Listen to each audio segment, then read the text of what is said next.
पिता पुत्र पवित्रात्मा के नाम पर आमीन। सर्वशक्तिमान महान परमेश्वर पिता, हम आपको धन्यवाद धन्यवाद धन्यवाद देते हैं। राजाओं के राजा, प्रभुओं के प्रभु, प्रभु यीशु मसीह इसी रात के लिए, आज के दिन के लिए, आने वाली साम्राज्य के लिए पिता हम धन्यवाद देते हैं कि आपने अब तक हमें जीवित, सुरक्षित और अचानक मरण से बचाया। हर अप्रिय घटना से, हर अप्रिय घटना से, हर अप्रिय घटना से, हर अगर दुर्घटना से, एक्सीडेंट, महामारी से बचाया। हर कमी कमज़ोरियों से, कमी घटियों से आपने बचाया, उसके लिए धन्यवाद। आपके बेटे बेटियों को अपने संभाला, बचाया, जीवित, सुरक्षित रखा, उसके लिए धन्यवाद पिता। आज जब हम वचन को पढ़े सुने प्रभु, इसके द्वारा हम 100 गुना फल लाने वाले हों, हर एक कमी घटी दूर हो, पवित्रता और खराई में चलने वाले हो सके, पाप गुनाह से दूर रहने वाले हो सके, इस योग बनाइए प्रभु। आज का पाक और पवित्र जीवित वचन प्रभु दोधारी तलवार की तरह हो, कोई कमी घटी हमारे जीवन में ना बचे। जो आज वचन के कैरेक्टर में है परमेश्वर, उसे हम देखें, पढ़े, सीखें और परमेश्वर वो गलतियां कभी ना करें जो हमें नहीं करना चाहिए। सारी बातों को आपके चरणों में रखता हूँ प्रभु। मेरे मुख पर पहरा बिठाइए, मेरे होठों के द्वार की रखवाली कीजिए। आज बोलने वाला मैं नहीं, अपने वचनों का भेद हम पर प्रकट करें प्रभु, ताकि उस वचन को जो हम पढ़े सुने उसके अनुसार हम जीवन जिए, पाप गुनाह से सदा दूर रहें और परमेश्वर आपके लायक बन सके, इस योग बनाइए। प्रार्थना नाजरत के यीशु मसीह के मीठे और मधुर नाम से अब्बा पिता हम आपसे मांगते हैं, सुनिए और दया से ग्रहण कीजिए, आमीन। तेरी महिमा के बादल घेरे इस जगह को, तेरी महिमा के बादल घेरे इस जगह को, हे प्रभु तू छू ले, तू छू ले हम सभी को, हे प्रभु तू छू ले, तू छू ले हम सभी को। तेरी आत्मा की वर्षा बरसे इस जगह पर, तेरी आत्मा की वर्षा बरसे इस जगह पर, चंगाई और छुटकारा होवे यीशु के नाम से, चंगाई और छुटकारा होवे यीशु के नाम से। धन्यवाद धन्यवाद धन्यवाद। हाँ पिता, चंगाई और छुटकारा आपके लहू में, आपके नाम में हो परमेश्वर। ये सारी बरकतें, आशीषें आप ही के नाम में हमें मिलती हैं पिता। तेरे बेटी बेटियों में परमेश्वर, उनके घर परिवारों में परमेश्वर चंगाई, छुटकारा और अपराधों की क्षमा दे परमेश्वर। उन्हें अपने लहू में छुपा, उनके कर्ज, गुनाहों, अपराधों को क्षमा कर। जो परमेश्वर बोझ से दबे जा रहे हैं, दूसरों से लेन देन करने के चक्कर में फंसते जा रहे हैं, उस सारे श्राप के बंधन टूटे यीशु मसीह के नाम से। और जब हम आपके वचन को आज पढ़ें, इस वचन के द्वारा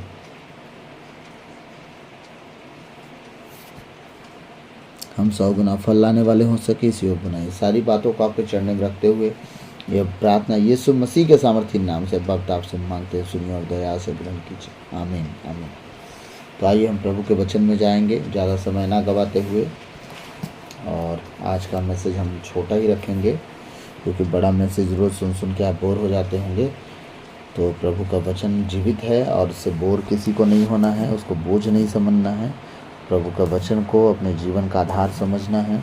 जो आपको ग्रहण करने योग्य है उसे कीजिएगा, जो नहीं करने योग्य है उसे मत कीजिएगा, आमीन।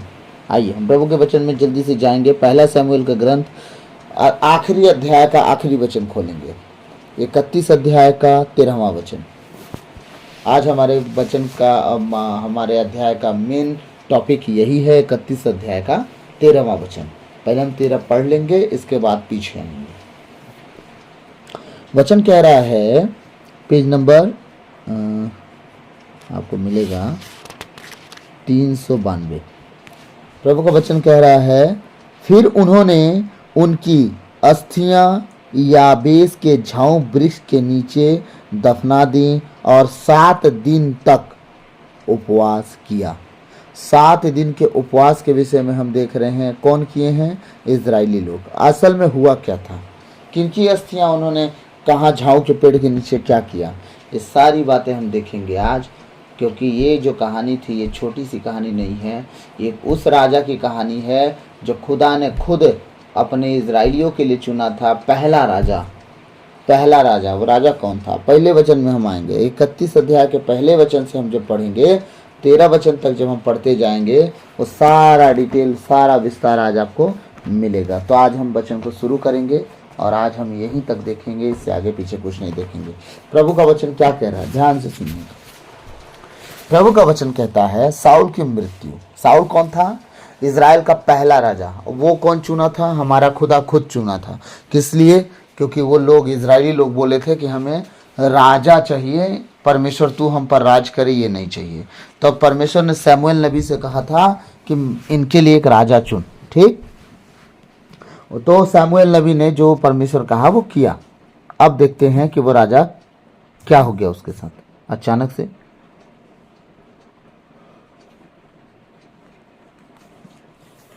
वचन कह रहा है, फिलिस्ती इजराइल के विरुद्ध लड़ रहे थे। इजरायली फिलिस्तियों के सामने से भाग खड़े हुए। इजरायली क्या कर गए? फिलिस्तियों के सामने से भाग गए। ऐसा कभी होता नहीं था, लेकिन कब होता था? जब फिलिस्ती इजरायली गुनाह में थे, पाप में थे और परमेश्वर के विरुद्ध में काम करते थे, तब वो हारते थे, नहीं तो वो हारते नहीं थे। ठीक, और जब आप पीछे पढ़ेंगे तो आप जान जाएंगे कि साउल परमेश्वर की आज्ञा को टाला था, इसी कारण ये सारी चीज़ें हो गई।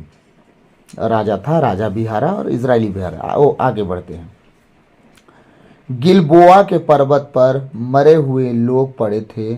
फिलिस्तियों ने साउल और उसके पुत्रों का पीछा कर साउल के पुत्र योनातान, अबीनादाब और मलकी सुआ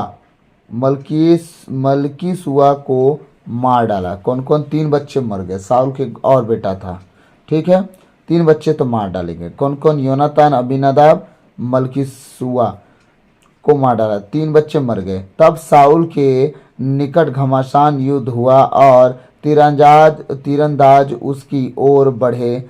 साउल तीरंदाज को देखकर थरथरा कर कांपने लगा। उन दिनों में शुरुआत हो रहा था तीरंदाजों का। जब वो देखा कि तीरंदाज तैयार हो गया और हम लोग तो बहुत बीच में आ गए हैं, अब वो मारेंगे तो हम बचेंगे कहाँ, साउल थरथरा गया, इतना डर गया कि सच में क्या हुआ। पढ़ते हैं, चौथा वचन कह रहा है, साउल ने अपने शस्त्र वाहक को आज्ञा दी, अपनी तलवार खींच लो और मुझे मार डालो। ऐसा ना हो कि वे बेखतना लोग आकर मुझे भोंक दे और मेरा अपमान करें। अब हुआ क्या? साउल तीर देख के डरा नहीं, और साउल जब तीर चलाया गया तो असल में साउल को लग गई। जब लग गई तो भागना शुरू कर दिया। जब भागने शुरू कर दिया तो अपने हथियार ढोने वाले से क्या कह रहा है, एक काम करो, तुम अपना तलवार मेरे को मार डालो, मुझे मारो अपने तलवार से। क्यों?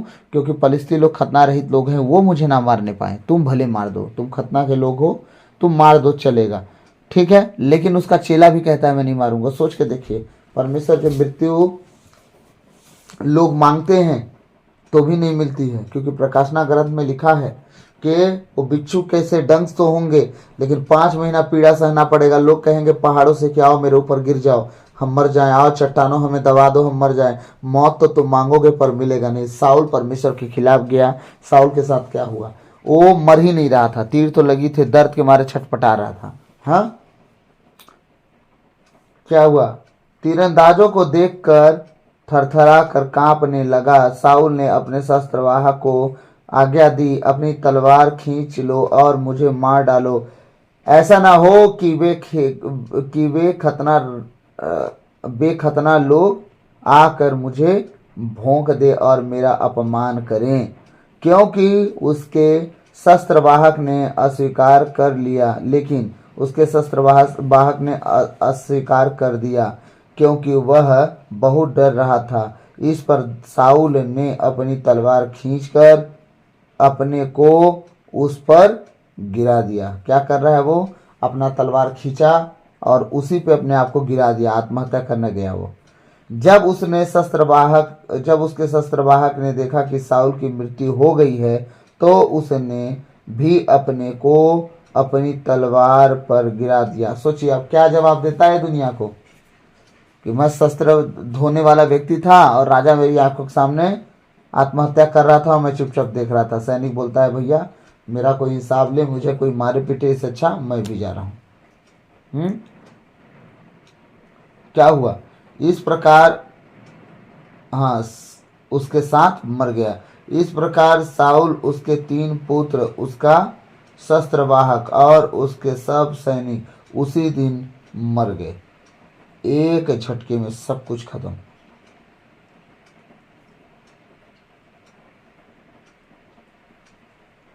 और परमेश्वर क्या चाहता है, हम परमेश्वर के अनुसार चले, लेकिन साउल नहीं चला, एक झटके में सब खत्म। हाँ, जब मैदान के और यर्दन के उस पार रहने वाले इजरायलियों ने देखा कि इजरायली सैनिक भाग गए हैं तथा साउल और उसके पुत्र मरे पड़े हैं, तो वे अपने नगर छोड़कर भाग निकले। फलिस्ती आकर उनमें बस गए। किसके नगर में बस गए? इजरायलियों के। हाँ, और इजरायली छोड़ के भाग गए और वो उनके घरों में रहना शुरू कर दिए। आप जब परमेश्वर की योग्य नहीं बनते हैं, आप जब परमेश्वर जो आपसे चाहता आप नहीं करते हैं, तो परमेश्वर क्या करता है? आपके जगह किसी और को खड़ा कर देता है। याद रखिएगा, आप भागना शुरू कर दीजिए परमेश्वर की योजनाओं से, परमेश्वर आपका भाग कटेगा और कोई और खड़ा हो जाएगा। हालेलुया। दूसरे दिन मरे हुए लोगों को लूटने के लिए फलिस्ती आ पहुंचे। 8वां वचन से हम पढ़ रहे हैं। अब फलिस्ती लोग क्या कर रहे हैं? जितने इजरायलियों को मारे थे अब उन्हें लूट रहे हैं, उनका जो भी उनके पास था सब कुछ लूट रहे हैं। ठीक है, उन्होंने साउल और उसके 3 पुत्रों को पा लिया जो गिलबोआ के पर्वत पर मारे गए थे। कहाँ? गिलबोआ के पर्वत पर। अब ये कौन थे? जो अब साउल की मृत्यु के विषय में क्या चल रहा है? फलिस्ती लोग क्या कर रहे हैं? वहां पे लूट का माल इकट्ठा कर रहे हैं। सब उनका सोना चांदी पैसा रुपया सब कुछ इकट्ठा कर रहे हैं। किस लिए इकट्ठा कर रहे हैं? ताकि वो लूट का माल इकट्ठा करें और लेके जाएं। लेकिन यहाँ साउल और साउल के बच्चे उन्हें मिल गए। जब साउल और साउल के बच्चे मिल गए तब तो उनका दिमाग भन्ना गया। अरे जिसे हम ढूंढ रहे थे वो तो यहाँ मिल रहा है। फिर से मैं पढ़ूंगा 8वां वचन। दूसरे दिन मरे हुए लोगों को लूटने के लिए फलिस्ती आ पहुंचे। उन्होंने साउल और उसके 3 पुत्रों को पा लिया जो गिलबोआ के पर्वत पर मारे गए थे। कहाँ? गिलबोआ के पर्वत पर मारे गए थे, उन्हें वो लोग पा गए। अब क्या कर रहे हैं? लूट का माल छोड़ के उन्होंने साउल का सिर काट लिया, उसका कवच उतार डाला और अपने देवताओं तथा लोगों को विजय की सूचना देने फलिस्तियों के देश भर में दूत भेजे। क्या हुआ?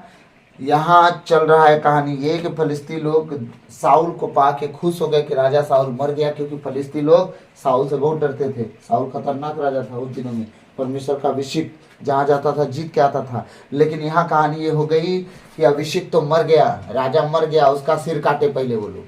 हाँ, खुद तो मार नहीं पाए लेकिन सिर काटे। सिर काट के क्या किए? अपनी जीत का जश्न मना रहे हैं पूरे फलिस्तियों के देश के राज में और उनके मंदिरों में, हर जगह क्या कर रहे हैं? वो भेज रहे हैं दिखाने के लिए कि राजा मर गया। अब राजा का कहानी खत्म है, अब राजा से डरने की जरूरत नहीं है। फलिस्तियों का राजा खत्म हो गया है, फलिस्तियों के राजा की अब कोई वैल्यू नहीं बची है। इसीलिए क्या करो? अब ऐश करो, मजे करो, कोई दिक्कत नहीं है। अंतिम वचन की ओर मैं जाना चाहूंगा। फलिस्तियों ने साउल के साथ जो किया था, जब गिलआद के याबेस के निवासियों ने वह सुना, तब सब युद्ध योग्य पुरुष प्रस्थान कर और सारी रात चलकर साउल और उसके पुत्रों के 100 बेतशान की 4 दीवारी के ऊपर 4 दीवारी से ऊपर कर याबेस ले आए और वहां उनको जला दिया। क्या हुआ था, फलिस्ती लोग सर काटे और क्या किए, एक चार दीवारी के ऊपर यीशु मसीह के सॉरी साउल के बच्चों के साउल के शव को क्या किए थे, चार दीवारी पे लटका दिए थे। लेकिन ये लोग जब गए, कौन लोग थे ये,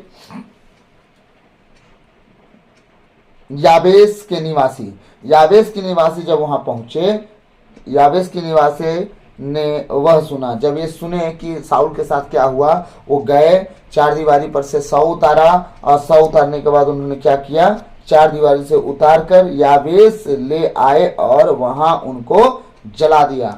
जो जाति मट्टी पाने वाली थी, जो जाति स्वर्ग जाने की तैयारी करने वाली थी, जो जाति पुनरुत्थान का इंतजार करने वाली थी, अब उस जाति को क्या कर दिया गया, जला दिया गया। सोचिए, इजराइलियों को जलाना नहीं है, इजराइलियों को क्या करना है, कब्र में डालना है। क्यों डालना है कब्र में, ताकि पुनरुत्थान के लिए उनके पास एक आशा रहे।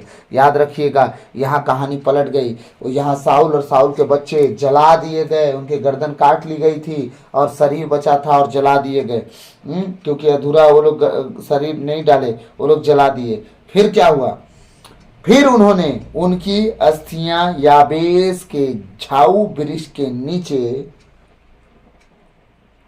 दफना दी और 7 दिन तक उपवास किया। देखिए उन्होंने क्या किया, झाऊ वृक्ष के नीचे साउल और उसके बच्चों की हड्डियों को क्या किया, दफना दिए। जलाने के बाद राख छोड़ दिए और हड्डियों को दफना दिए। दफनाने के बाद क्या किया, वो सिर्फ दफनाए नहीं, अब राजा के लिए शोक मना रहे, अभिषिक्त के लिए शोक मना रहे हैं, और 7 दिन उपवास में रहे और 7 दिन शोक मनाते रहे, 7 दिन अपने परमेश्वर को दुहाई देते रहे कि क्या प्रभु अब हमें ऐसा राजा कहाँ मिलेगा, हमारी अगुवाई कौन करेगा, अब जो बोलते रहे हम, है ना।